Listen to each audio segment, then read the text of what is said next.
ogling at Google. Co-founder Sergey Brin is reportedly breaking up with his wife, and while he stands to lose billions to her, hard to say, I don't know what the divorce laws are, Google stands to lose even more. We're now hearing that is it Sergey or Sergey? Do we know that?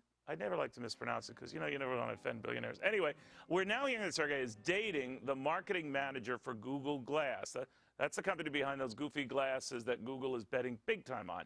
And Yuri Mann is worrying that this conflict of interest, or what appears to be, could be something investors might have to start worrying about. Women's advocate Penny Young Nance says that the relationship is a little troublesome.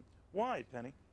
Well, first off, it's cliche and tacky, but besides that, it should be concerned to investors, and it should be concerned to the people involved. It's bad for young women because, let's face it, when he's tired of her, as he inevitably will be, of the 26-year-old, she's got that that reputation. Only thing that has to happen is when she's Googled, it's out there. And young women in the workplace that are listening, don't do it. It will follow you. People will think that you slept your way to the top. You don't need anything. Well, you're not reputation. anti people at work, you know, fraternizing. This is across the board. Single people dating is one thing. Married people dating is a completely another thing. Okay. And dating a subordinate is a bad idea because when it's all over, there may be a mess to clean up that has financial ramifications. By the way, divorce is a bad deal financially. It's bad for your viewers. When you leave your wife or a younger woman, you're going to have to pay. The average divorce, if it's unlitigated, is $15,000. Litigated, $50,000. And if you're worth a lot of money, it's going to be a lot more. All right. Well, we don't care about that. He's got the money and all that. But I will say this. Oh, I bet he does care. To the point, I know he does, but that's not the point of this discussion. My point of this discussion is whether his relationship here with this woman heading up this. Problematic. Yeah, okay, that's great. I heard you. What? That's wonderful. Stop. I want you to stop. You're very good. But stop. Right, so, Yuri, now is your view that this is dangerous and does present, as she pointed out, a number of conflicts here that are going to be troublesome to Google? You know, there's an old saying, you know, don't dip your pen in the company ink, and it's true. Just so you know, this is a family show, but if you could just move on from that, we'll go. Okay, no problem. So, you know, whether or not he's dating her, you know, she's the marketing manager, and if she makes bad decisions and investors perceive that she can't be fired, that's a real problem, and perception here is everything.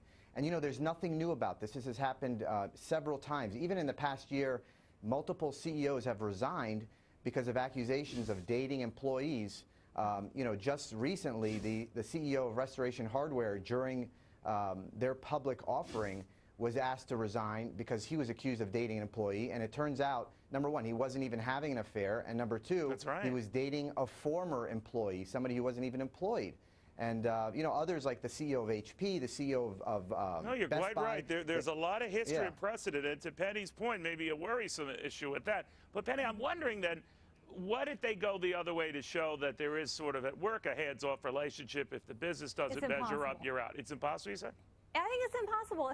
The other employees, the team is fractured.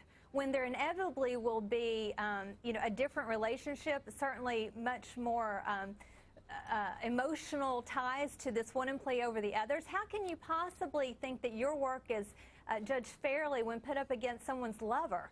I mean, I actually think that and you know what? Business is business is business, right? I mean, you're real quickly, isn't business business? If the business is great and those glasses look promising, they don't to me, but I'm no technical. If it looks promising, then it doesn't matter whether, you know, she's the girlfriend or Tiny Tim. I mean, it's safe. Well, you know, there are a lot of amplifications of liabilities. We don't know what kind of accusations can come out of a relationship, especially at this high level. But at the end of the day, you know, you're right. Business is business. Maybe Sergey has thought about this long and hard. Maybe he's really in love with Amanda.